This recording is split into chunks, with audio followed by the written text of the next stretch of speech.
संत रविदास जी के चरणों में मेरा कोटि कोटि नमन। भक्तों के शिरोमणि संत श्री रविदास जी महाराज के अद्भुत चमत्कार की एक सत्य घटना। काफ़ी समय पहले की बात है।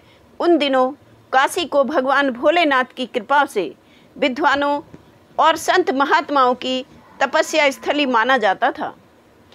उसी समय संत रविदास जी भी अपने उपदेशों और ज्ञान से समाज में फैली बुराइयों को समाप्त करने का प्रयास कर रहे थे, लेकिन वहीं कुछ लोग उनका विरोध भी कर रहे थे।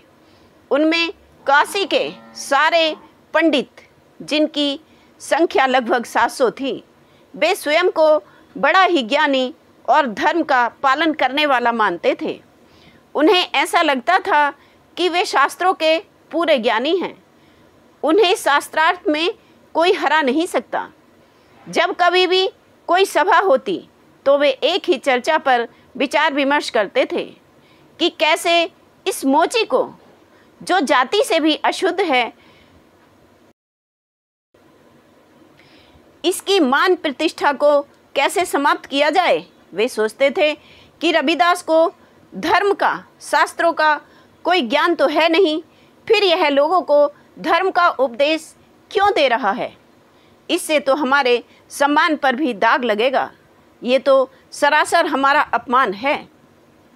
तभी दूसरा पंडित कहने लगा, ऐसा करते हैं कि हम लोग उसे काशी बुलवा लेते हैं और उसे शास्त्रार्थ के लिए चुनौती देते हैं।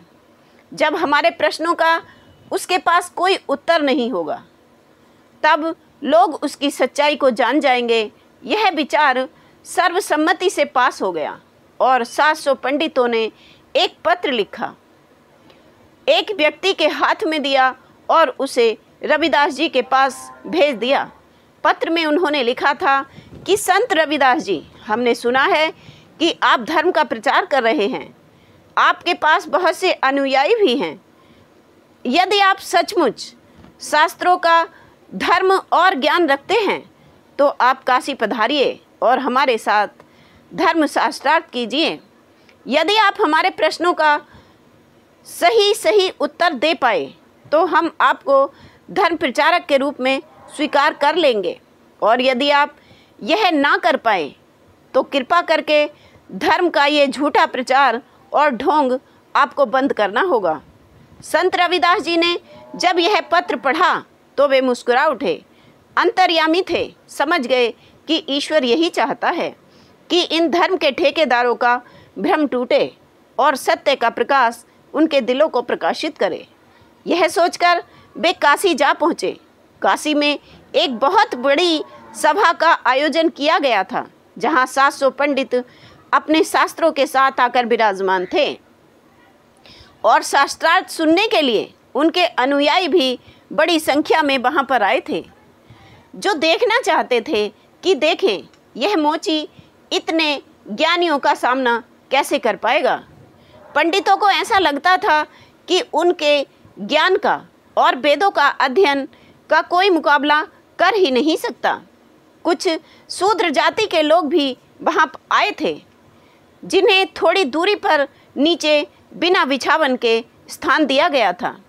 जब संत रविदास जी उस सभा में आए तो इन पंडितों के गुरु ने कहा, क्या आप ही वह गुरु हैं जिनकी ख्याति दूर दूर तक फैली हुई है?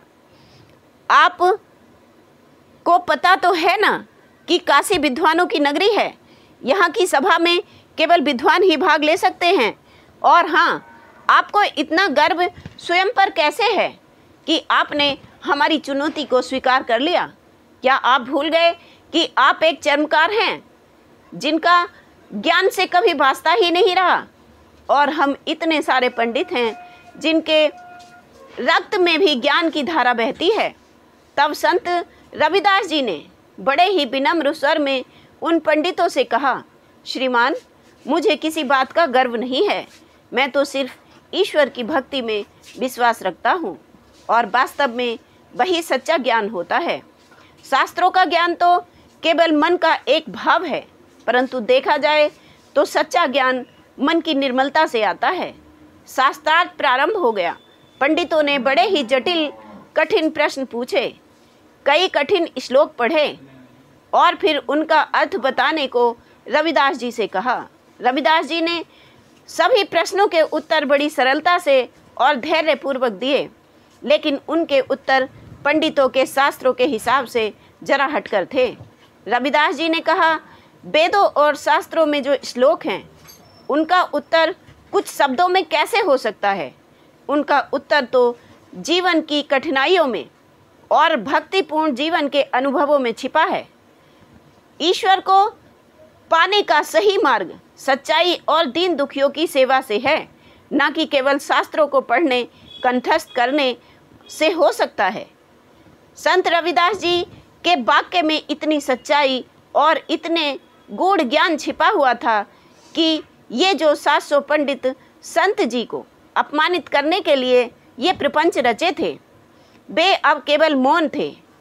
अब उनके पास कहने के लिए कोई प्रश्न नहीं था जिसे वे रविदास जी से करते, और संत रविदास जी के प्रश्नों का उनके पास कोई उत्तर भी नहीं था। सभा में केवल मौन छा गया। पंडितों का गर्व चूर चूर हो गया, और जैसे ही पंडितों ने स्वयं को हारा हुआ महसूस किया कि तभी एक दिव्य घटना वहाँ पर घटी। पंडितों ने देखा एक दिव्य प्रकाश सभा के बीच उपस्थित हो गया। सबको समझ में आ गया कि ये कोई साधारण सभा नहीं है। संत रविदास कोई साधारण व्यक्तित्व नहीं है। उन्हें समझ में आ गया कि हमने इतने बड़े संत को गलत समझा, अपमान करने की कोशिश की। वास्तव में सच्चा ज्ञान वही है जो जीवन को बदल दे, और वह ज्ञान तो वास्तव में संत रविदास जी के पास ही है। अब तो उस सभा का मुखिया पंडित उठा और सीधा रविदास जी के चरणों में गिर पड़ा। उसकी आंखों से अश्रुधारा बह निकली। कहने लगा, हे महान संत, आप हम सबको क्षमा कर दें। हमसे बहुत बड़ी भूल हो गई है। आपने हमारी आंखें खोल दी हैं। अब हम